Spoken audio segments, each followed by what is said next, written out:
लोक प्रशासन एमए पूर्वार्ध के विद्यार्थियों का पेपर फर्स्ट प्रशासनिक सिद्धांत एवं प्रबंध के आज के वीडियो में स्वागत करता हूं। मैं डॉक्टर संजय सिन्हा। पिछले कई वीडियो में मैंने लोक प्रशासन के सिद्धांत और प्रबंध वाले इस पेपर में लोक प्रशासन विषय के बारे में और यह एक सामाजिक विज्ञान है, इसके अध्ययन के जो विभिन्न उपागम हैं उसके संदर्भ में पूर्व में मैंने अनेक वीडियो अपलोड कर रखे हैं। आप उन्हें देख रहे होंगे ऐसा आशा करता हूँ। पिछले वीडियो में हमने यूनिटी ऑफ कमांड आदेश की एकता के बारे में पढ़ा था। आज हम संगठन औपचारिक संगठन विशेषकर के संदर्भ में एक अन्य सिद्धांत स्पान ऑफ कंट्रोल, जिसे नियंत्रण क्षेत्र का विस्तार या नियंत्रण का दायरा कहते हैं, के बारे में पढ़ेंगे। ये जो शीर्षक है यह प्रशासन के यानी सांगठनिक जो प्रशासन है, ऑर्गेनाइजेशनल एडमिनिस्ट्रेशन मैनेजमेंट, उसके किस पहलू को हमारे सामने ला रहा है, यानी ऐसी कौन सी समस्या है जिसके लिए सिद्धांत का निर्माण किया गया है या जिस पर यह चर्चा करता है। तो सबसे पहले ये समझें कि यद्यपि संगठन में जितने भी पद होते हैं उन सभी पदों के कर्तव्य दायित्व स्पष्ट रूप से परिभाषित कर दिए जाते हैं और प्रत्येक पदाधिकारी से, कर्मचारी हो चाहे अधिकारी हो, उससे यह अपेक्षा की जाती है कि वह अपने निर्धारित कर्तव्य दायित्व को नियमानुसार पूरा करे। तो मान लीजिए कि एक संगठन में जितने भी लोग हैं सबको कार्य का आवंटन कर दिया गया और सबसे यह अपेक्षा की जा रही है कि आप अपने अपने कार्य करें।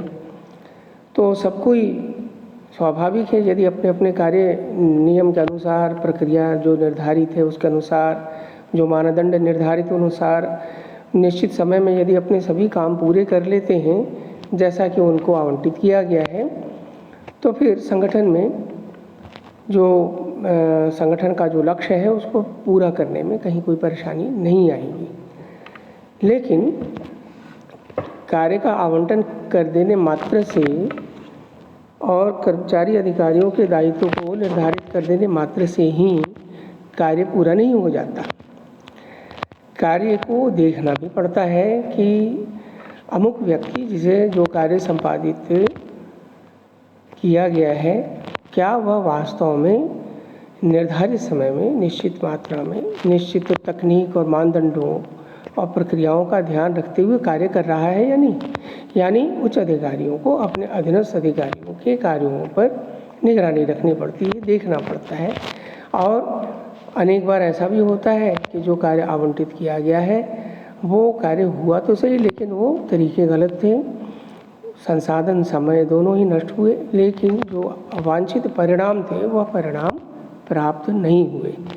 तो इसका अर्थ ये हुआ कि अधीनस्थ अधिकारियों को जो कार्य सौंपे जाते हैं या कर्मचारियों को जो कार्य सौंपे जाते हैं, यद्यपि वे उस कार्य को करने के लिए सक्षम है, प्राधिकृत भी हैं, लेकिन हमें यानी उच्च अधिकारियों को देखना भी पड़ता है कि कार्य सही तरीके से हो रहा है या नहीं। अर्थात दूसरे शब्दों में इसको यूँ कह सकते हैं कि कार्य का आवंटन मात्र कर देने से कार्य पूरा नहीं होता। हमें उस कर्मचारी अधिकारी द्वारा संपादित किए जाने वाले कार्यों पर समय समय पर निगरानी रखनी पड़ती है, उनके कार्यों का मूल्यांकन करते रहना पड़ता है, देखना पड़ता है कि वास्तव में कार्य सही तरीके से संपादित किए जा रहे हैं अथवा नहीं।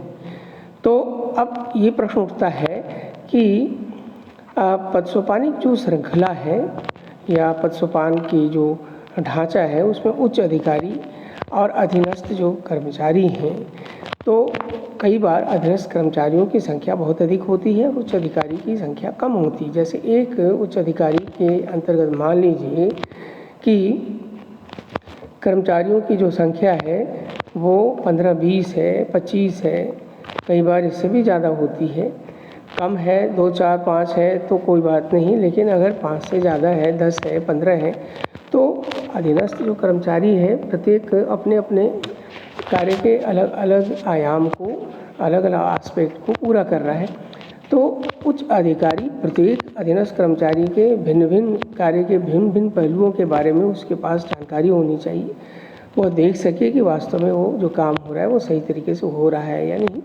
तो यहाँ एक समस्या ये आती है कि यदि अधीनस्थ कर्मचारियों की संख्या बहुत अधिक बढ़ जाए या बहुत अधिक हो तो क्या प्रभावी नियंत्रण उनके ऊपर रखना उच्च अधिकारी के लिए संभव हो पाएगा अथवा नहीं।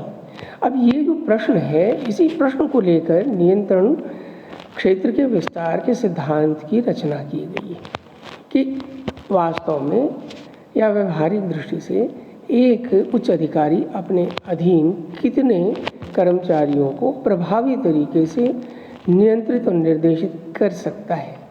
क्योंकि ये बात स्पष्ट है कि अगर नियंत्रण निर्देशन न रखा जाए तो कार्य हो भी सकता है, नहीं भी हो सकता है, दोनों ही बातें हैं।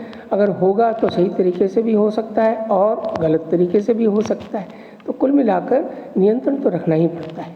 तो नियंत्रण रखने की क्या सीमा हो, कितने कर्मचारियों के ऊपर एक उच्च अधिकारी प्रभावी तरीके से नियंत्रण रख पाएगा। तो नियंत्रण क्षेत्र का जो विस्तार का सिद्धांत है, स्पान ऑफ कंट्रोल का, वो इसी समस्या पे चर्चा करता है कि वास्तव में कितने अधीनस्थ कर्मचारियों को, यानी उनकी क्या संख्या हो,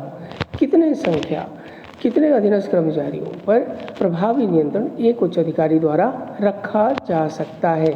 इसी प्रश्न को लेकर जो है स्पान ऑफ कंट्रोल सिद्धांत की बात कही गई है।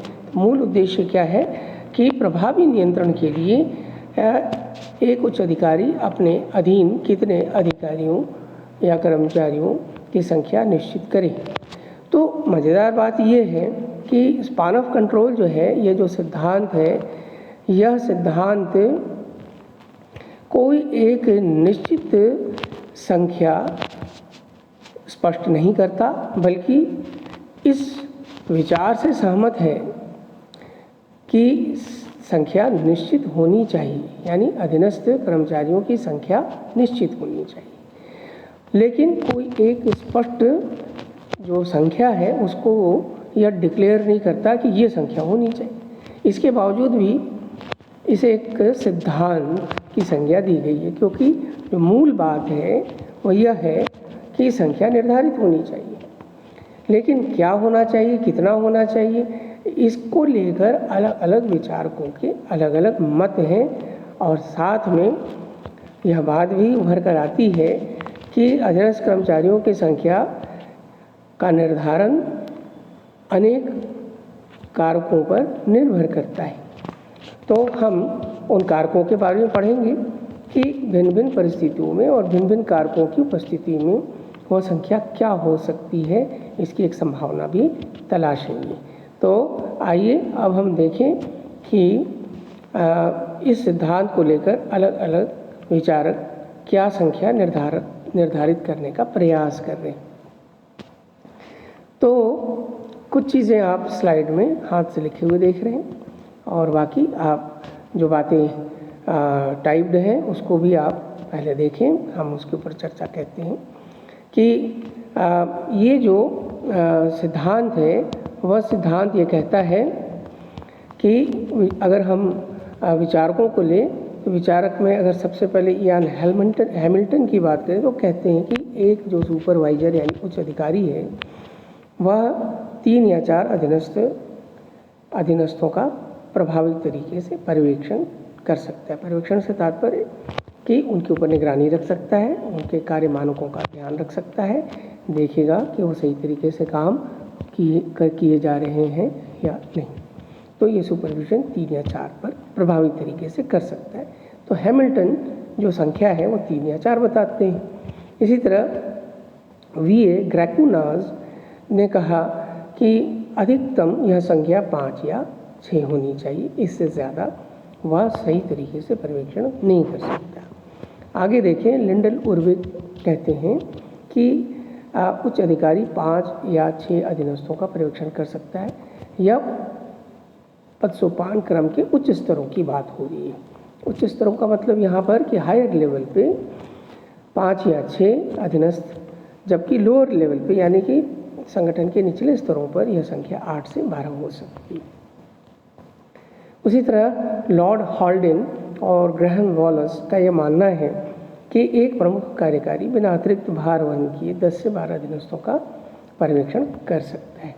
इसी तरह अमेरिकन मैनेजमेंट एसोसिएशन ने कहा कि 9 अधीनस्थों का प्रभावी तरीके से पर्यवेक्षण किया जा सकता है। तो ये जो चर्चा हमने अभी की, इससे यह स्पष्ट हुआ कि स्पान ऑफ कंट्रोल का जो सिद्धांत है वह कोई एक निश्चित संख्या को लेकर जो विचारक हैं वो एक मत नहीं है ना। उनका ये कहना है कि यह बात स्पष्ट है कि अधीनस्थों की संख्या निर्धारित होनी चाहिए, परंतु अलग अलग विचारकों के संख्या को लेकर मत अलग अलग हैं।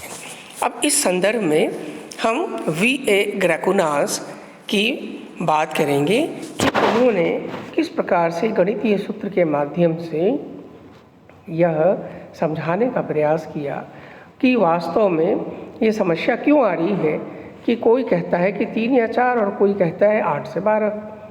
तो ऐसा जो डिफरेंस आ रहा है उसकी वजह क्या है, तो उसकी बारीकी को समझाने के लिए V.A. ग्रैकुनास ने एक फार्मूला विकसित किया और उन्होंने वास्तव में बड़ी गहराई से इस प्रबंधकीय प्रक्रिया को देखा और समझा है। तो हम अगले वीडियो में V.A. ग्रैकुनास के इसी विचार को विस्तार से देखेंगे कि वह स्पान ऑफ कंट्रोल का जो सिद्धांत है उसके बारे में अपने क्या मत रखते हैं। तो इस वीडियो में इतना ही। अगले वीडियो में स्पान ऑफ कंट्रोल पर ग्रैकुनास के जो विचार हैं इसके लिए अलग से हम एक वीडियो बना रहे हैं, आप उसे देखिएगा। फिर उसके बाद हम चर्चा करेंगे कि कौन कौन से ऐसे कारक हैं जो स्पान ऑफ कंट्रोल को बढ़ाते हैं या कम करते हैं, यानी स्पान ऑफ कंट्रोल को प्रभावित करते हैं। यानी एक उच्च अधिकारी के अधीन जो अधीन संख्या है कर्मचारियों की वो बढ़ती है या घटती है, वह किन कारकों पर निर्भर करती है, वो उसके लिए एक पृथक वीडियो हम आपको देंगे। तो आज इस वीडियो में इतना ही। अगली वीडियो में हम ग्रैकुनास के फार्मूलाज के बारे में जानेंगे, उनके विचार जानेंगे कि वो ये स्पान ऑफ कंट्रोल को स्पान ऑफ अटेंशन कहना क्यों पसंद करते हैं, यानी नियंत्रण क्षेत्र के विस्तार की बजाय ध्यान के क्षेत्र का जो विस्तार है, ये शब्द का उन्होंने प्रयोग किया, स्पान ऑफ अटेंशन। तो आज इतना ही, अगले वीडियो में फिर मिलते हैं।